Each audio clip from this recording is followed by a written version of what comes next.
and welcome to Evening Parliament on Active Citizens, where we break down the issues shaping governance, public accountability, and power dynamics around and across Nigeria. So tonight we examine the decisions, controversies, and policies influencing our democracy and the questions Nigerians are demanding answers to. First, we begin in the Federal Capital Territory, where Minister Nyesom Wike is pushing back against public criticisms after a viral confrontation with a naval officer at an alleged illegal construction site. In the trending video, many Nigerians insisted they heard the minister call the officer a fool, but Wike now denies ever using that language, saying his words were misinterpreted and that his anger was directed solely at the illegal activities taking place. Let's take a video.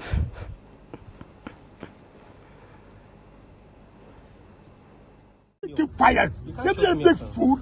I'm not You are the fool. I'm not a fool, You sir. can shoot anybody like that. Sir, I'm not You a are the fool. fool. Who are you? I am not a fool, sir. As at the time I Don't call me a graduated, fool.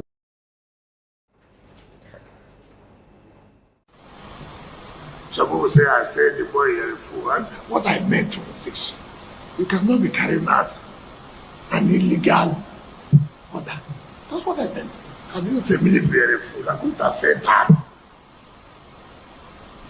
I couldn't have. I know the role of the military. The role they have been playing in this country. What they have passed through in fighting insurgents and terrorists. There's nobody. And I've always given my support to security agencies.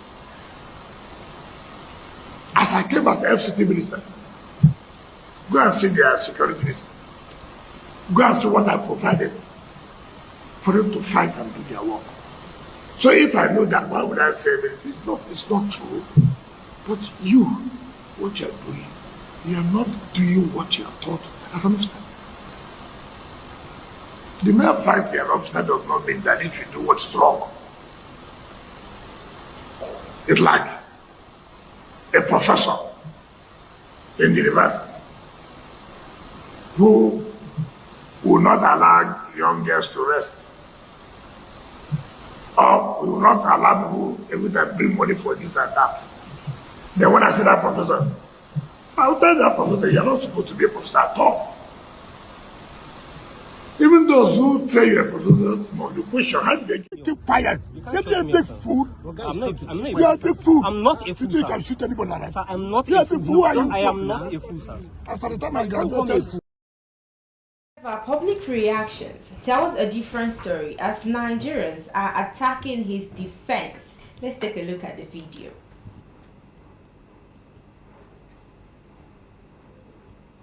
keep quiet. Let them take food. I'm not You are the fool. I'm not a fool. Earlier, we could see clearly on social media where Wike was calling the naval officer a fool, and I actually want us to take a look at the video. It's more like a counter, video to the first one that we just watched. Because he just came out to deny that. Exactly. Exactly. Let's take a look at the video. Keep quiet. Let them take food. I'm not You are the fool. I'm not a fool, You sir. can shoot anybody like Sir, that. I'm not You a are the fool. fool. Who are you? I am not a fool, sir. As at the time I Don't call me a graduated, fool. However, human rights lawyer Femi Falana has urged President Tinubu to compel the minister to apologize, describing the behavior as inconsistent with the standards expected of a public office holder. Now, this incident raises broader governance questions. How should ministers engage with security personnel, and what message does political conduct send to the public about leadership culture in Abuja? Now, we saw the first video, everybody, we played it here on this platform where Wike was attacking the naval officer, calling him a fool. You are a fool. The guy said, I am not a fool, I am a man of integrity. Yes. And now Wike has gone to social media, to the press, to say this claim that he never press conference. that he never called the naval officer a fool. That what he was trying to say is that it was an illegal construction that they were carrying out. So he was kind of trying to stand against it. Well, let me just get your take on that. It is very interesting to see how far this particular video has gone viral. I didn't think maybe he expected it to gain this sort of virality, because even earlier today while I was at an office and I was just waiting at the reception, so this older woman, you know, a woman that, you know, has no access to smartphone, I just heard her talking to a friend that she came with. Go in now, see you're a fool. I am not a fool. Or give me a message. That's to tell you how far that video has gone. How many people have seen that video now? It's not just something that you see on your phone. You see it on your phone. You tell people about it. It has spread like wildfire. For the fact that he has to call a whole press conference. When we are talking with a security issues, we did not call press conference. I'm telling you. When they lost like in Abuja, when they're complaining of land grabbing, they did not call press conference. One video, the fear of Yerima is the beginning of wisdom. I have seen the one that past weekend now. There was somebody in the comment section earlier when we had this particular news story when we discussed it. Somebody in the comment section said that he was sleeping and he saw Wike attacking him and he shouted, Yerima!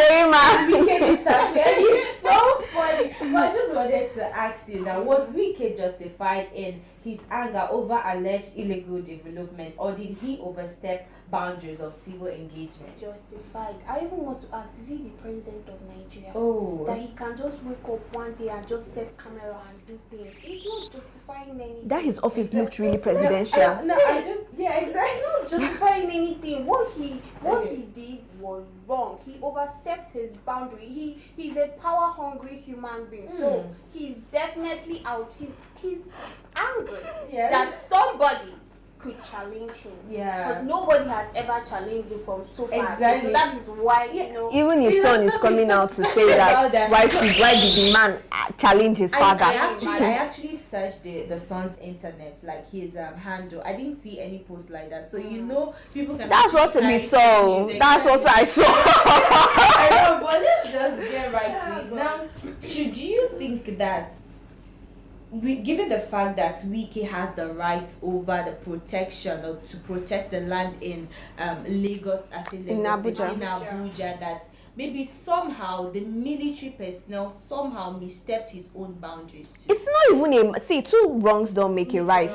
So it's not even a matter of, we've already established the fact that, you know, the army is not supposed to be safeguarding you know, private property, and maybe they did not come through the appropriate way. That's not even the point of discussion. That's not the bone of contention. The problem is the manner and the approach in which it was handled. Wike handled that situation like a market man.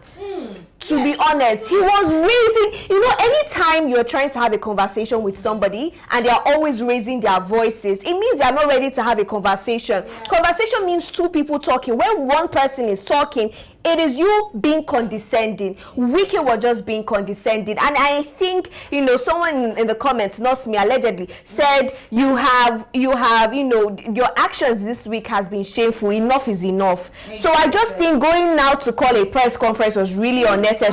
No, exactly. I was just coming to that. You know, he came out and he's equally denying the fact that, you know, he said that in the first place. And I'm like, is it that he didn't watch the video, or nobody played the video around for him to see that he truly said it? And you could see what Adebanju said. He said that the presidency should weigh in on this matter.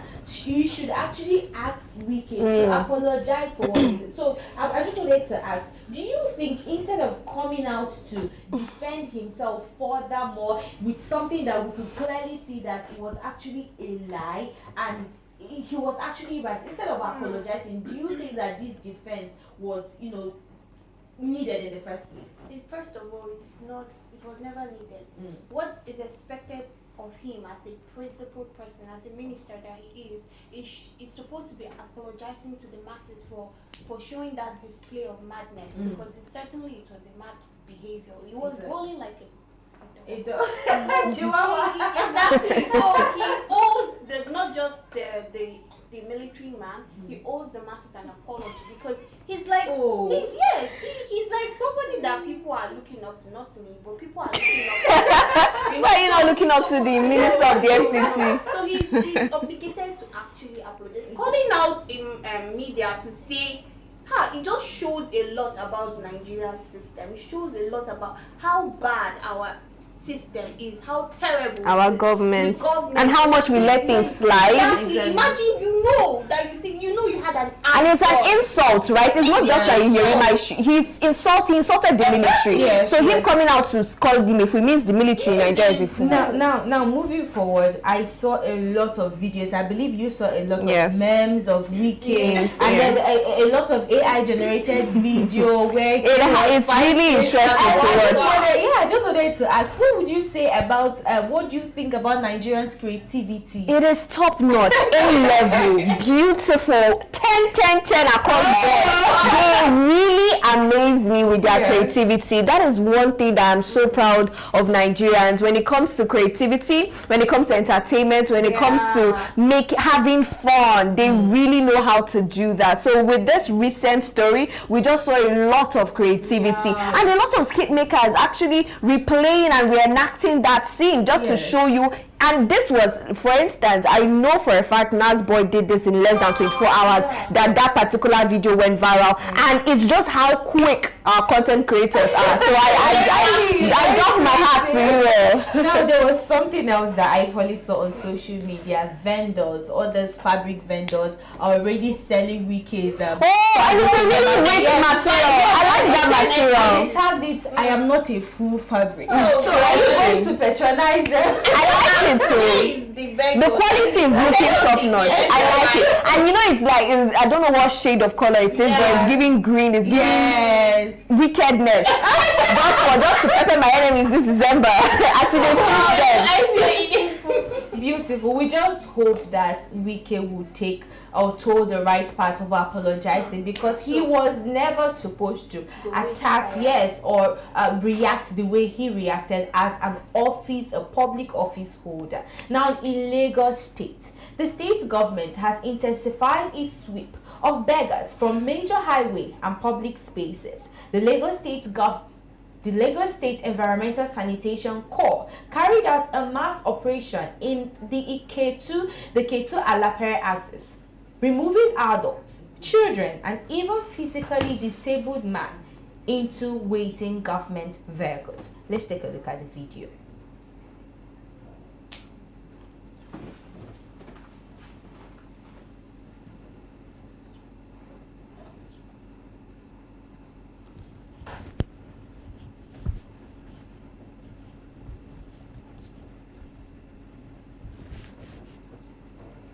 Now, officials say the aim is to maintain order, improve traffic movement, and keep the city clean. But critics are questioning the policy framework behind such raids. Now, where are these individuals being taken? That is what people are asking. And is there a rehabilitation plan, or is this simply displacement? And how does a mega city balance cleanliness with compassion in tackling economic hardship? But before we continue, I would like us to take a look at the video.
Internet has been awash as regards this particular video trending on social media, and some people are saying that this is such an inhuman way of treating people with disability. And I'm just going to go straight to it. What is your take? Let me start with you, Jennifer. Okay, first off, you know, where there is a good thing, where there's a disadvantage, there's an advantage.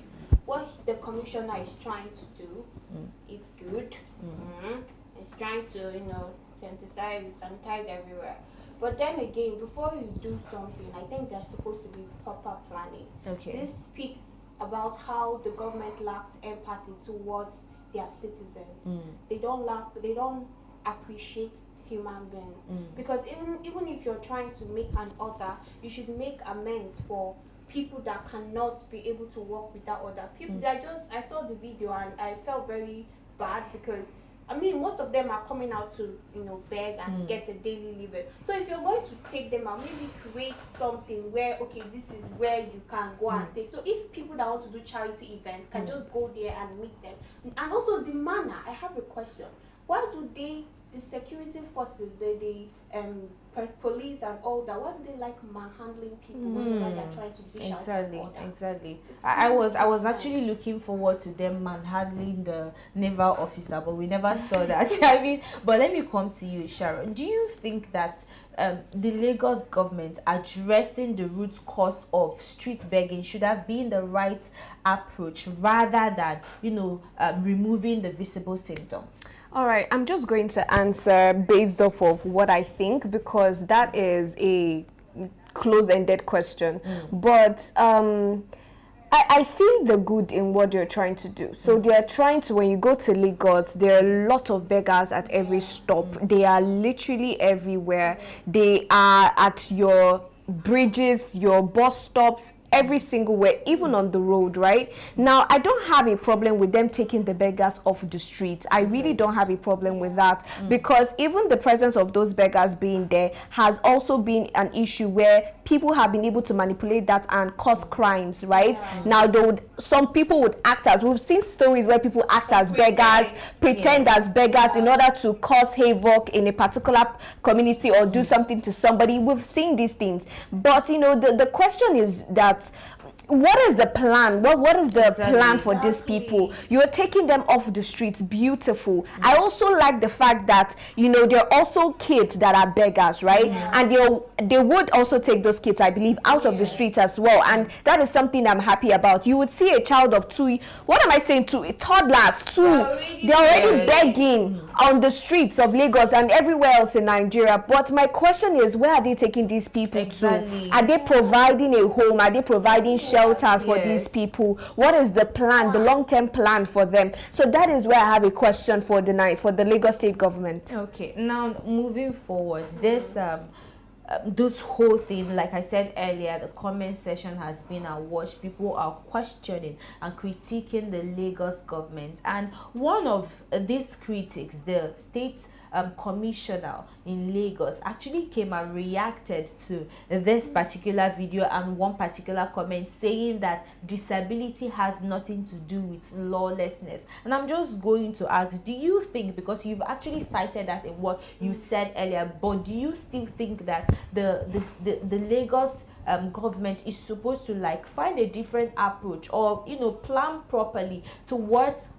giving these people a suitable home at least before sweeping them off the streets? Okay, first off, I'm going to say, based on my own thoughts as a Nigerian and what I've been seeing over the years, I've noticed that, I don't know how true it is, so let me just say allegedly, that the government officials, they bring, I would have spoken it in Igbo, but they bring rules and regulations called Webolo. Let it just be that they're doing something. Yes. So if for him to do this, I feel like he's doing it. It's a very nice thing, because I noticed that I've heard that Lagos is a very crowded place. It is. But proper planning, and that's the problem of Nigeria as a whole. They fail to plan. They fail to take risks and solutions before going into an agenda. If you're going to do that, there should be okay, proper yeah, I for think that. I get your plan. Now let me just come to you, Sharon. Let's talk about people living with disability in Nigeria. A lot of them come out in the public, not just in the streets, to complain that it seems there is no plan for people living with disabilities, as if you are cost for life, for nothing, like people, you know, trying to help you out, not just people in the streets, both government. And do you think that there should be plan for these people living with disability by the government? Honestly, I have two responses to that. Yes, there should be a plan for them, but you know, I have lived in Lagos for a majority of my life, and you just be walking and you'd see somebody who is maybe the amputated, right? Yeah. Someone who is amputated, but his other body part is okay. He is okay. He can talk. He can smile with you, but he's just amputated and he's begging for money. And these people are not young people, right? They are maybe in their 20s, in their 30s, even older. And there are particular beggars I personally know. They've been there for like 10 years. Every time I pass, they are always there in the same spot, just being disabled. Now, I think that with the type of government that we have, they've not made plans for Nigerians as a whole, not to talk of making separate plans for the disabled. Now, I now think that we need to reorient the disabled and let them know that they are disabled. If it's something that, you know, there are some people where they can't really do anything, right? But there are people that you can still do something, even as being a disabled, right? There are things that you can do even while being disabled. I just feel like there's a mentality that we have. There is this I can't remember his name now, this disabled man who, you know, talks to millions of people. Yes, exactly. He's married with kids. And I feel like I just think they need to do better, both the disabled and the government. Because if you keep sitting on your hands, waiting for the government to come to your rescue, you'll be like those beggars that I know that have been at the same spot for 10 years. Exactly. Now, there was this governorship debate I attended in Anambra State, and a man living with disability kind of challenged the governor, the governor candidate for different parties, and he asked, what are the plans? What plans do you have for people that are disabled? Do you have any plan of, you know, keeping them or putting them in government positions so that they can represent other disabled people? I'm just going to go straight to that to ask you that question. Do you think that they should equally be included in governance policies? They are human beings. They have their civic rights. Exactly. Okay. So if they want to context for something, they are equally, as long as they are mentally stable, they can actually come out and run forth for whatever position they want. Okay. That's what I would say about that. All right. So there is actually a breaking news which we are yet to confirm concerning the former governor of Anambra State. We are seeing on social media that there is possibility that he might have gone to be with the Lord. We are yet to confirm this from different, you know, news outlets. So I believe that by the time we confirm this, we'll still come and we'll let everybody know concerning that. Sharon, do you have anything to say? You've said it all. Exactly. So let's move on to our third story for today. Now, President Bola Ahmed Tinubu has also addressed the role of the media in national development. Speaking at a conference for senior editors on Wednesday in Abuja, he urged journalists to be fair and truthful in their criticism of government policies, warning against sensationalism and misinformation. While the president acknowledged that critical media scrutiny is vital to democracy, he cautioned that inaccurate reporting undermines public trust and national stability. Let's take a look at the video. To improve. The national interest must always remain paramount. We live in a time when information travels rapidly and widely. Social media has made every citizen a potential publisher. This has benefits, but it also increases the speed and scale of misinformation.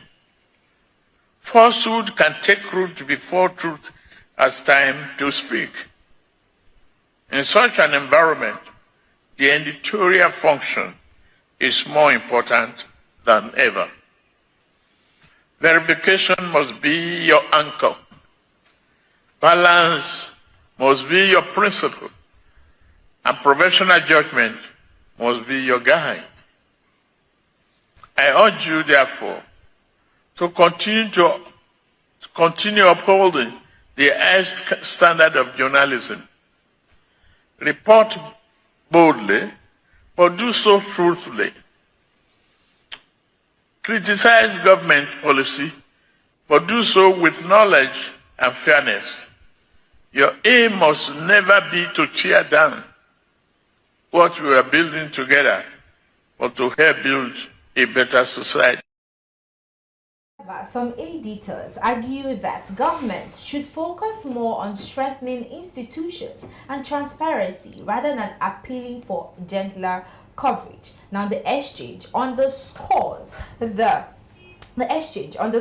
delicate balance between press freedom and government accountability, and a key issue in Nigeria's evolving democratic space. Now, I'm just going to go straight to the question.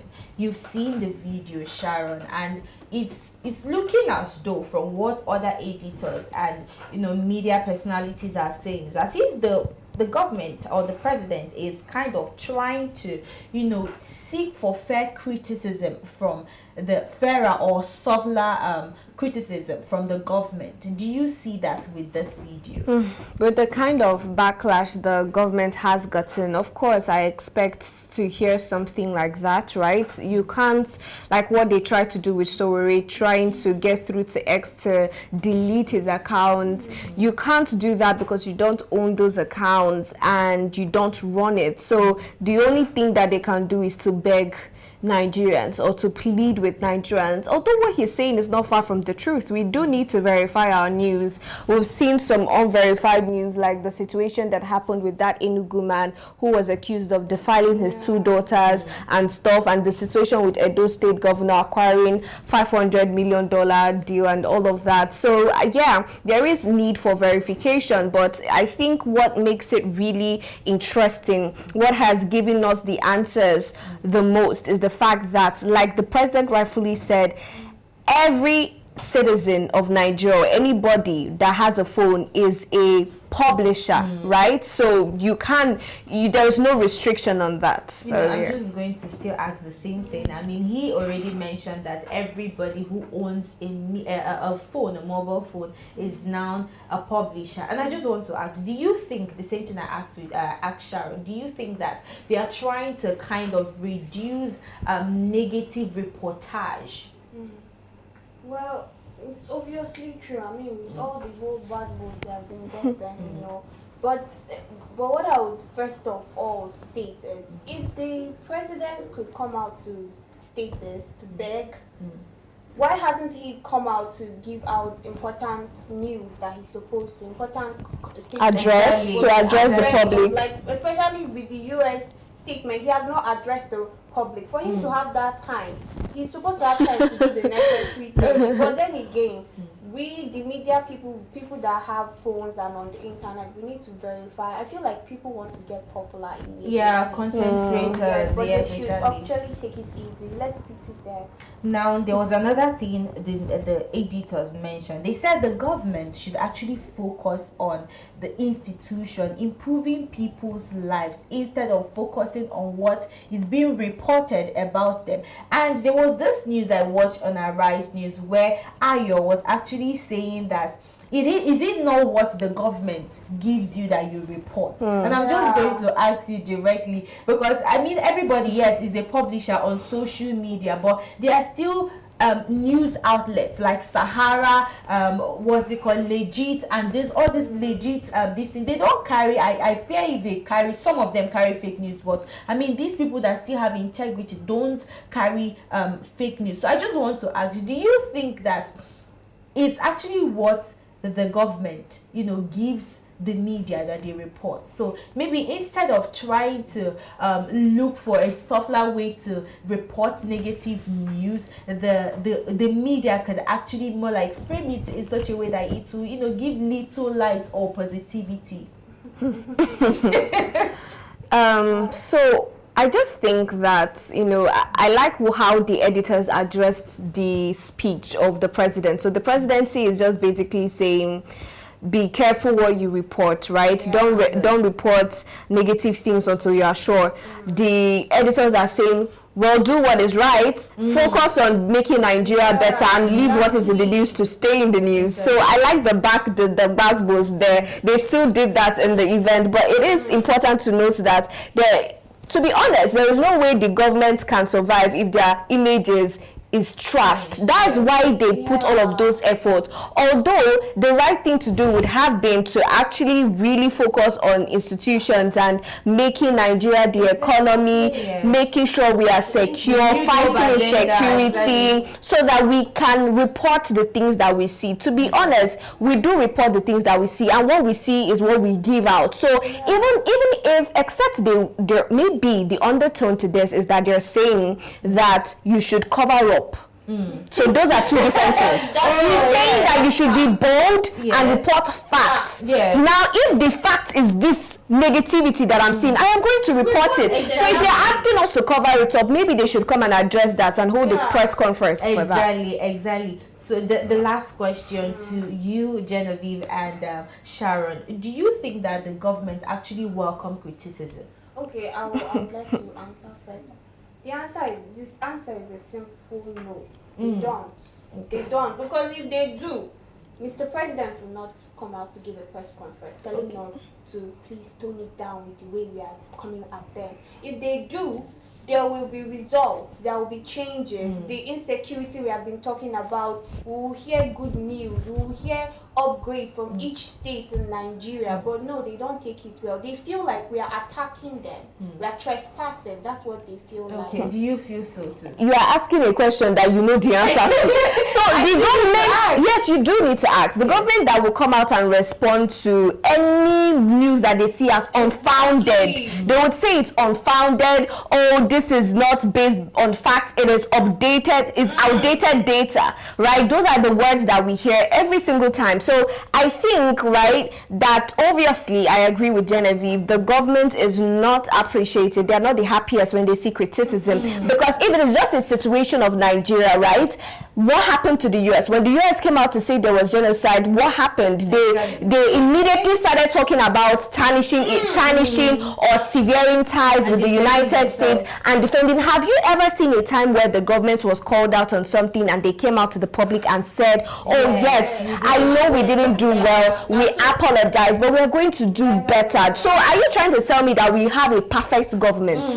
Are they claiming to be perfect? Even the most, well-meaning person or the well-meaning government will make mistakes. The best thing for you to do is to take that mistake and run with it. Exactly. That's my own point. Well said. I think the government should provide this avenue whereby citizens can actually critique the government, not just citizens, even across the borders can critique and advise the government, and they take it in and savor it and work on bettering the life of people living in Nigeria and focus on building the presidency mentioned about renewed hope agenda. So I think he should focus on enforcing that mantra that he ran with. And that brings us to the close of today's session of Evening Parliament. Now, from ministerial conduct to urban enforcement, media responsibility and economic policy, these issues are shaping the quality of governance and public accountability in Nigeria. I would like to especially appreciate Sharon. Thank you so much. You're welcome. Always a pleasure. Yes, and to you, Genevieve, thank you for offering and lending your voice to this particular issues trending in Nigeria. Now, thank you to our viewers for joining us today. Please don't fail to join us next week as we examine the decisions of those in power and the voices demanding better. We clamor for a better Nigeria. I am Ifeoma Oji, and I did this alongside, you already know, Sharon and Chiku and Genevieve Okeke. Till we see you next week for more news updates. Good evening.